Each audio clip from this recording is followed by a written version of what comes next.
is the May 2019 clip from Pilates Leeds, and I wanted to do some exercises this month with one of my favourite pieces of kit, which is the Pilates softball. If you've ever done my classes or any of those of my colleagues, we tend to use the smaller balls. Very quaintly, they're actually given in imperial units of 7-inch. So the 7-inch are the small balls, and we use them really because they're more portable. This is a 9-inch ball, which is a tad better sometimes, and it is for the things I'm going to show you, but you can use the smaller balls as well. Right, the first thing is a squat. Now, anyone who knows me even a little bit knows I'm a massive fan of squats, and anything that facilitates squatting or better squatting, I'm a real fan of. So here's the use of the ball. Okay, they've got a really high anti-burst capacity, so you can trust them. You put the ball against the wall, and then you can do a wall squat. Let me go back one. You can do a thing called a wall squat, which means some of your body weight's in the wall. Ooh, that's cold. You can do, the body weight's partly through the wall, so there's a reduced amount of load through the legs and the bottom. But it kind of scrapes and scratches against the wall. Even if it's shiny, the wall, it does that. So here's the thing, put the ball there and off you go. So it just makes it a much easier movement, as in smoother movement. And then you've got less load going through your, as I say, bottom and legs. So you can go slower, you can go deeper, you can look at your own alignment and track that. You can, because you've got less load, you can use it as a way of getting a deeper squat, more hip flexion, more knee flexion, more ankle flexion, and you can play around with different positions in your legs and feet. It's great. It's a fantastic way of doing squats. I love it.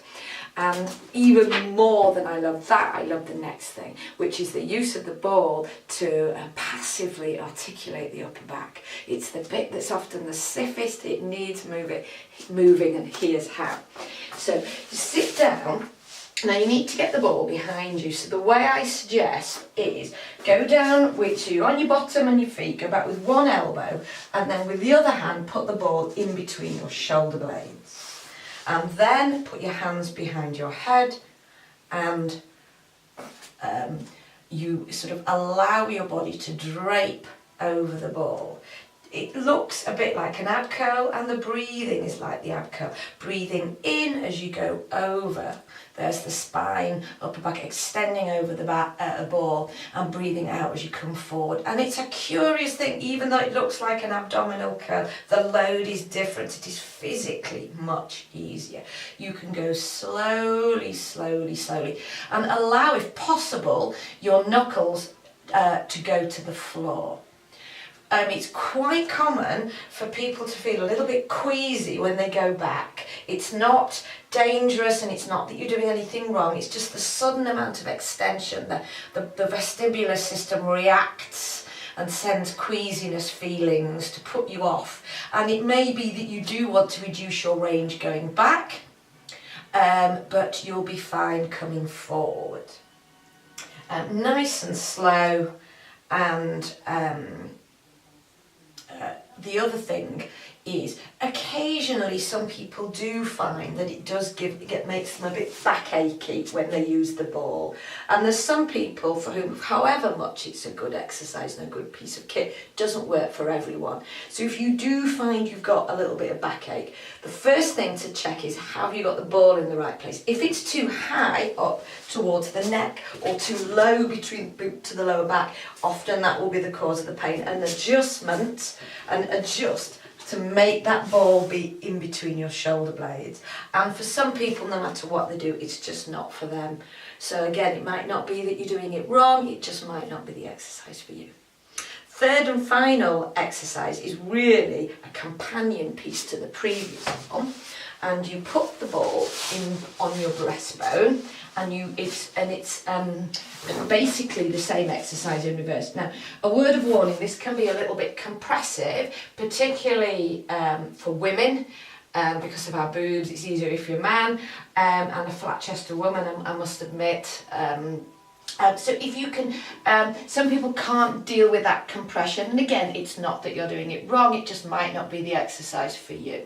But if you can tolerate it, even if it's only a little bit of time, it's a fabulous way of getting movement into the lower back. Allow the breastbone and the front of the rib cage at the front to drape over the ball, arms out at the side to support you, and then reach your breastbone and the front of the wrist forwards and up off the ball.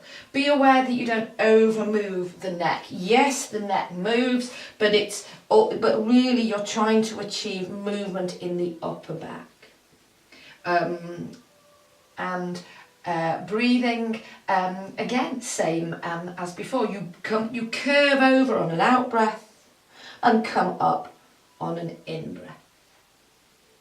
So there's my favourite Pilates softball exercises. I love them so much, and they're well worth trying if you can get yourself a ball. So that's it for this month, and I'll see you in June. Cheerio! Hi there. I do hope you found this clip useful. We've got plenty more on the site, and for now I've suggested another one for you to watch. If you want to know more about what we do in Leeds, then do visit the website at pilates-leeds.com, and right now you can subscribe to the YouTube channel. We can do this all again next month. Cheerio!